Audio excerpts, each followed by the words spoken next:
Hey, what's up, guys? Coach Mac, playfastfootball.blogspot.com. Got a great opportunity this weekend to fly out to Oregon with some guys at Glencoe High School in Hillsboro, Oregon. And my older brother, lives in Tualatin, Oregon, which is a town about 30 minutes away. And he's been out here for about 10 years. Never had a chance to come see him. Got an opportunity through the blog with some guys that wanted to talk some football, so got a chance to fly out, stay with my brother, see a part of the Pacific Northwest that I've never seen before, and it's absolutely beautiful out here. And now we got a chance to talk ball for 2 days. So what we're going to do today is we're going to go over some things that I went through with the coaches yesterday, and we're going to look at first. We're going to look at doing some consulting work where I was able to look at some of their films and see how some of the teams were playing them on defense, and then we'll talk about how and why we can get into some better stuff and how they actually got themselves into better stuff, better sets and better numbers. And then we're going to look at some 2 RPOs that we came up with yesterday with the staff and myself, just combining some ideas and looking at how a certain team played them and how you can how by accident the coach got himself into a great deal, and we looked at it on the board, and I think it's a pretty good deal that a lot of us can use if you use that style of football. Now the first thing we're going to look at is they were in some 2-back stuff and 20 personnel, a formation that a lot of us use. We call it spread. They call it king. It's just 20 personnel with 2 backs, and they were playing a team that was a 4-3 man-free team. Okay, so in the box, they had 7 in the box versus their 6 in the box. All right, so even if you read somebody, depending on the leverage of the numbers that were in the box, they were going to have a hard time running the football inside, all right, at this 7-man box without speed option outside or without. They were trying to run some veers or some zone read stuff, and 7 versus 6, you're going to come up short a lot of the times. Even if you're trying to run some of your veer stuff, there's going to be a guy that you can't get to.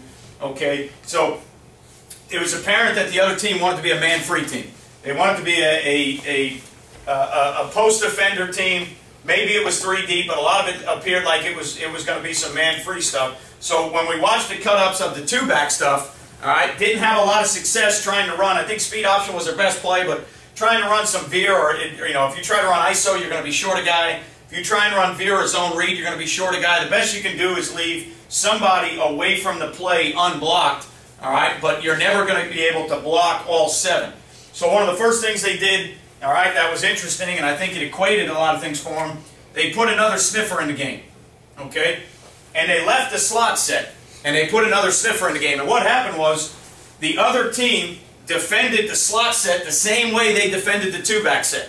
All right, so by moving a tailback into a sniffer position or putting another fullback in and playing with 2 fullbacks, they left the same 7-man box with man-free principles. All right, and now what they did is they gave themselves 7 hats to now block those 7 defenders. Okay, so by simply adding a fullback into the game, they stayed in 20 personnel. They stayed in the same slot open set, and the other team defended it the same way they defended their normal 2-back. So what they did was they gained, all right, a blocker in here now. So now when they started to run whatever they wanted to run, even if they used jet action or even if it was just quarterback runs, when you start to count it now, all right, you've got 1, 2, 3, 4, 5, 6, 7 helmets, and now you can block the 7 helmets that the defense had. So what happened was we just through going through some film without even knowing it, without even knowing anybody on the team, without even knowing what they run. All right, I could see right away that this set gave them a better chance to be successful than their 2-back set just because of the numbers. So now you know going in, all right, how to stay in and out of bad situations based on what you're seeing. Now, similar to my situation, these guys are at a new school for the first time, so they didn't know how a lot of the schools were going to defend them. So now in year 2, you're able to go back and look at how some teams are going to defend. This set right here, now they got themselves in a situation where if they just brought this guy in motion, all right, now they had a lot of quarterback run game to where they could run, some type or version of quarterback power, all right, where now they could, they could double the 1 back to the Will, they could double the 3 to the Mike, they could leave the backside tackle on, and now they could take the front side sniffer and kick, take the backside sniffer and wrap, and use the quarterback in some type of blast or, you know, a modified power theory, all right, because their 7 now matched up with their 7, all right. When they motioned, this other team was trying to kind of rock the front a little bit, so to the motion, all right, they were kind of taking the will linebacker out of the box a little bit to play the motion guy, and then they were just kicking these backers in, and then this backer was kind of adjusting back in, and they were trying to kind of, they weren't rocking and rolling a free safety, but on the motion, instead of chasing it, they were bumping it, and then this guy was coming down, all right, to be, all right, to give them that 4-3 look or close to that 4-3 look in the box. So one of the things that we looked at was, all right, off of that motion, I felt like because of the way the defense was trying to handle that motion, I felt like they could have had some front side read game or some front side run game. Instead of coming back away from the motion, all right, it looked to me like they would have been in a better scenario because of the way this team was handling the motion. When the flat motion came across, all right, here, it looked like they tried to widen this backer out to the motion, and then they kind of bumped all these guys back in. So now what we could have got in a situation is maybe it could have been read game or quarterback power. It could have been either one. All right, we could have got ourselves in a situation where now we could have put maybe the tackle down on the mic, down block the backside, all right, with everybody working on out, and now we could have had a guy out for the will that was running for the jet, and then we could have took this guy and wrapped him here, and now off the jet action, we might have had, all right, some power read action on the front side, which they had already run, all right, some motion, some one-back power stuff, some quarterback runs. So now by putting 7 helmets in the box and by figuring out how the other team was rocking and rolling to the motion, I felt like attacking the motion side was better because when we came back with any runs coming back, this fold player kept coming back in the box to kind of add himself in, and then they were, you know, just pulling a guy out to play the new motion coming. So now with this set with 7 blockers, the sniffer could have got, as they ran the jet, the sniffer could have got out here to play, whether it would have been the free coming down and the strong safety going back, or the backers kicking the way they did. This sniffer gets out for the will, all right? We read the end to see what he does. He was an up-the-field player most of the time for that team. Now we got quarterback runs coming in, back into the box with the end removed, all right? The will running out to play the jet, and our backside sniffer adding himself in. All right, so just by simply going to that 2 sniffer set, they got themselves in a situation where they were way better, all right, than lining up in a base 2-back set. Okay, and that's one of those things where you just got to look at it. It was very apparent, and this has happened to me in the past lots of times, it was very apparent when they went 2-back that this team was going to leave 7 in the box, and it was very apparent that they said you can't throw it to any of those guys. All right, so we're not going to do anything different in coverage. We're going to play 7 in the box, add a helmet, our 7 versus your 6, keep a post player in the middle just in case anything happens, and they basically were forcing them to throw the football out to the slot, to the single, okay, which is fine if you have guys to do that. All right, but if you don't have the guys to win out here, or this kid can't get the ball to the guys that can win out there, you can't just sit in that formation all day. All right, you're asking for nothing but trouble when it's 7 versus 6 all the time in the box. Okay, so the first thing they did, I thought that was great, is they added a sniffer in and they got it to 7-on-7. All right, I thought that was great. The next thing that they did, and here's where we're going to talk about some of the RPOs that Coach kind of stumbled. He stumbled upon it by calling a play wrong, and he actually got himself into a great situation. All right, they had 2x2, and this is a set that we use a lot. They had 2x2 with a sniffer, okay? And because the other team wanted to stay with a single high post safety, and they wanted to stay either man-free or cover 3, it was real easy. Every time they went into this set, they got a 6-man box. And they got a walkout, and they got a post safety there. So they got a classic 8-man front, and they got a 6-man box. So right away, the way I look at it is if the quarterback is a ball carrier and the sniffer's in the game, this to me is 20 personnel for the offense. Your quarterback, even though he's taking a snap, becomes a tailback. All right? You put yourself in a 1-back set which got the box, and again, when we say the box, this is what we're looking at right here. it got the box to a manageable number of 6 players. Okay? So the box got into a manageable number. So just by going 2 by 2 and the other team trying to stay post-high safety, it got the box into manageable numbers. All right? So we got a 6-man box. We got guys walked out. All right? So we got a situation that we feel like on offense is a very good situation for us. Now, here's what we kind of stumbled into. Okay? They have already been running quarterback power, quarterback counter. All right? So what we did was we combined, all right, coach had made a mistake on a call, and he called a play with motion coming away from the sniffer. All right? And the motion was wrong, but they were running a quarterback counter, and instead of the motion going the way it was supposed to, he called the motion wrong, and the wrong guy went in motion. What he then found out was by bringing that guy in motion, it stretched the flat player, and so when they ran the quarterback counter, even though it was the wrong play, it was one of the best plays they ran all day because by accident, they stretched the flat player. So then what we started discussing, all right, between myself and the guys on the staff is we said, all right, well, wait a minute now. What if we combine, all right, an RPO situation, what if we stretch the flat player with a bubble, okay? What if we go ahead and say, look, let's stretch the flat player with a bubble, and now let's run power with the quarterback.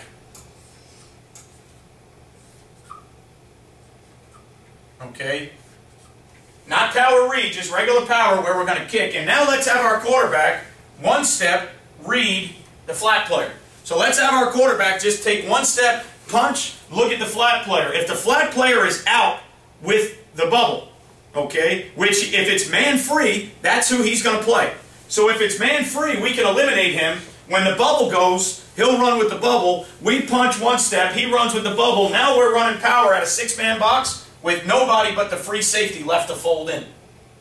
Okay? So right there, we just took the quarterback power play they were already running, added a bubble to it. Now, if they're a 3-deep team, or depending on the leverage they're playing, if this is a kid that plays with his eyes in the backfield, all right, and off the down block kick out, he tries to get himself involved here. Since you know it's post-high safety, you now have the bubble with leverage outside. If you win this matchup here, you got the ball in space to somebody taking advantage of the fold play. So it's just another way to run an RPO where you're taking advantage of or the conflicted defender who is their flat force guy in this man-free, one-high, whatever you want to call it, okay? We took a bubble screen with a quarterback power. Instead of running jet sweep stuff, all right, instead of running a lot of jet quarterback read, maybe it adds a guy in the box, we just stayed static with no motion, ran a front side flare with quarterback power, okay? And then the other one, because they're also a quarterback counter team, okay, you can do the same thing, get into that set, and this is the big thing, all right, and this is where we found yesterday, this was one of the most helpful things. Sometimes when you can sit with other people and have other coaches look at your stuff, the most helpful thing was basically coming with an outside set of eyes that doesn't coach the team, that doesn't have any, I have no vested interest in their football program. I can give an objective opinion on what I see, okay? As soon as I saw the sets break down and I had them go through their huddle and I had them look at their formations versus what the other team wanted to do, okay? As soon as I saw that this set gave them, all right, this box look. As soon as I saw this set gave them this box look, the first thing, and again, hindsight's 20/20, I'm able to look at the huddle. I'm not calling the plays that night. I'm able to look at the huddle 4 months later and say, hey, coach, take a look at this set that you're in. If you would have stayed in that set all night long, you got yourself in business now, because look at, by structure, look at how they try and play. So, I was able to look at it objectively or subjectively and say, coach, listen now, this is 4 months later. I wasn't there that night calling the plays. Look at your 2-back and look at the success in your 2-back. Didn't have a lot of success. It was 7 versus 6 in the box. Look at that double sniffer set. Had some success. Now go to 2x2 and let's look. We got a 6-man box. We got everything we want to be successful. So maybe that night, don't even get into 2-back that night. All right? Don't even bother going 2-back unless it's going to be double sniffer. All right? Because the 20 personnel versus the 4-3 box is a waste of time. If you can't win out there, now if you can win outside, get into two-back, make them play one-on-one, and go to the X all day long and have your kid beat their kid. But if you can't do that, to force the run into those 7, we're all wasting our time. So then we said, what about counter, okay? And let's go bubble this way with quarterback counter. All right, so now, and they run very similar to us. They run GF counter, so we're going to go back, back, back, pull and kick, pull and wrap, hinge the B gap here. All right, and then on the front side, we got bubble, stalk, quarterback takes the ball, punch, one-step look. So it's the same thing. Punch, one-step look. Flat player out, run counter. Flat player in, put a foot in the ground. You already got your back foot in the ground. Flat player in, throw the bubble. Let's get it out to width. Single high structure, right? So single high, this kid's not going to help. We get him blocked. We get the ball out here. This guy tries to fold in. Now we got ourselves in a good situation. All right? So what we basically did was we stumbled upon, and I'll show you how Coach did it on accident. And it was actually very good. And he admitted to it and said, Coach, I made a mistake. I wouldn't admit it to it. I would have said I called the play on purpose. Coach said he called the wrong play, and he admitted to it, so he's a better man than me. I would have said, man, I knew that was going to happen when I called it. What happened was he ran jet. He wanted to run jet quarterback power or counter, and he ran the wrong jet guy. So what he did was he ran jet, okay, this way. But then what he ended up doing was he ran quarterback counter the same way. So what he did was he ran jet this way on accident. He ran quarterback counter the same way, and what he didn't know, on accident by running the jet that way, it pulled the flat player out. All right? So the only guy that could fold in to help the box, other than the free safety running the alley, got pulled out on accident because of the motion that he used. Okay? So what we found out was he got pulled out on accident because of that motion. So then we got together and Coach was saying, well, wait a minute now. If I made a mistake and I called the wrong motion and it pulled him out, but we had a 12-yard quarterback run, all right, how can we figure out a way to do that? So we all sat down together and said, okay, do you throw the bubble? No, we don't really throw the bubble a lot. All right, well, how about we work on throwing the bubble more, all right? Instead of using the jet, let's keep the 6-man box the way it is, and let's just pick on this guy by bubbling. Or if you want, either way, if you think it's an easier throw, you can go now screen to him and peel him up on the corner. The bottom line is we're taking that guy who's the force flat defender in that structure and we're making him fold or run, all right? And now we're just running or throwing the ball off of that flat defender.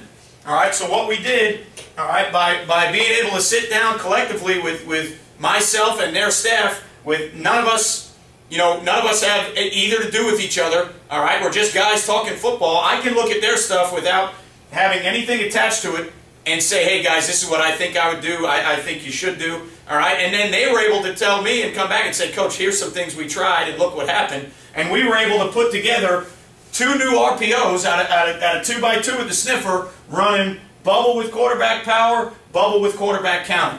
Now, I don't think that myself and the guys at Glencoe are going to take credit for it, because I know I've seen it in college. I know I've seen guys reading off the bubble before. So I don't think it's anything new. But for us, it was something that we found against that team that they happened to be playing. We found that 2x2 got us into the right box look. All right, it was way better than 2-back. And we found that by running that guy on motion, we held the flat player. So now we just came up with 2 new theories that we can run in an RPO system where we got a bubble screen checked into quarterback power, quarterback count. Okay? Now, add to that, what I would add to that now, if you want to talk about playing faster, and that's one of the things that I came out here to help these guys with, playing a little bit faster with your tempo, all right? If you build in now throws away from the RPO theory, all right? So let's say we're going to run bubble here, and we're going to run quarterback power at the bubble. Okay, so we're going to run quarterback power at the bubble. Okay, on the backside, we're going to give these guys a chance to run hitches All right, some guys like to run slants, or we can run vertical. Okay? So now on the backside, we're going to build in something to the RPO, and now you get into a situation where you say they don't have an answer for it. So their only answer is now they're going to try and dog you out and play man-to-man. All right, so maybe they go back to their 7-in-the-box look, okay, and now they go to their 7-in-the-box look, and they go 0 across the board. And now you look and you go, well, shoot, if they cover the bubble and I try to run quarterback power, I'm again running quarterback power on 7-on-6, okay? But they got us in 0, and now I know I got these guys man-to-man. Let's run the same play without changing it, and my quarterback, if it's soft, go win back here with a hitch route. If they press it, try and win back here with one of these guys on a vertical. So now, within the tempo part of it, however this team decides, we could run this play, and we could call that play and come up, all right, and we could go speed ball, call this play, and say, guys, run this play until the defense stops it. And if they don't stop it, keep running. Okay? If somewhere mid-series that coach panics and says, hey, get me into a 0 pressure, and now you come out and you've got the play call and you're trying to rip it with tempo, your quarterback comes out and sees, wait a minute, 7 in the box, 0 high, all right, man-to-man everywhere. Don't change the play, don't panic, just go back and win one-on-one on the outside with your slot receivers. Okay, so what we did was we got ourselves into a better set for them versus the team they were playing. We combined some theories that Coach accidentally stumbled upon to make an RPO, and then we threw an access throw to the backside, all right, to where we're now triple to quadruple option for the quarterback without ever audibling or checking. The quarterback now has a way to handle everything he's going to see. All right, so now if you can teach your quarterback how they may adjust, and now your quarterback comes out and he sees 0 high, 7 in the box, okay, and now you go to run that play and he comes back and he says, Coach, how come I'm not getting 10 yards like I did on the other one? Well, they went 0 high ahead of the guy in the box that we can't block. So if we got that play called and you get that look, go back here and try and win to one of your players on the outside. Okay? So just by combining ideas and kind of going through film with different guys, we came up with RPOs that I'm probably going to use in my 2x2 set with bubble quarterback power, bubble quarterback count. Okay? It also gave me a chance to get out and see a part of the country I never would have seen before, and got a chance to see my brother. And it's a place that, you know, I never would have guessed it, but it's actually warmer right now in Oregon than it was in Jacksonville when I left, and the grass is greener here in Oregon than it was in my yard in Jacksonville where I left. So got a chance to talk some football, got a chance to see my brother. Monday I'm going to visit the University of Oregon, so it's been a great trip. I appreciate everybody watching. We're going to do some defensive work next, but keep in mind, all right, always try and remember, won't play well until you play fast. I'll catch you guys next time.